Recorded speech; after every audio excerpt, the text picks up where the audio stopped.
Au moins 19 candidats différents se présentent au plus haut poste au Guatemala. Les sondages indiquent que la principale candidate au vote de dimanche est une femme d'affaires de 64 ans et ancienne première dame, Sandra Torres.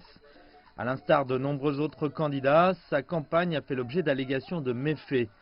Les procureurs ont mis fin à leur enquête sur son parti, Unité nationale et Espoir, accusé d'avoir accepté un financement de campagne illégale.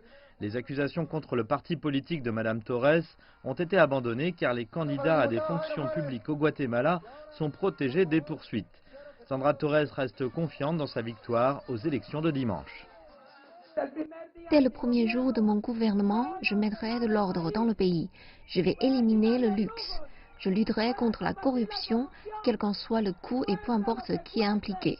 Nous sommes venus faire ce que d'autres politiciens ont été incapables de faire pour vous. Mais les observateurs disent qu'elle ne captera probablement pas plus de 50% des votes. Donc cette course ira probablement au deuxième tour en août.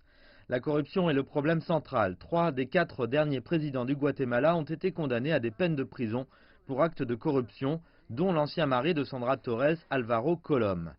Le caractère endémique de la corruption politique généralisée a empêché les gouvernements successifs de ce pays d'Amérique centrale de s'attaquer aux problèmes sociaux les plus critiques, notamment la pauvreté et la violence.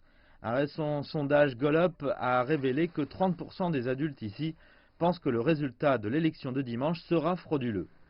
José Carlos Sanabria, analyste politique, affirme que les institutions démocratiques du Guatemala sont en danger. Notre démocratie et nos institutions, ainsi que leur crédibilité et leur légitimité aux yeux des citoyens, sont importantes et fondamentales pour le développement humain dans toutes les sociétés. La situation ici est très complexe et critique.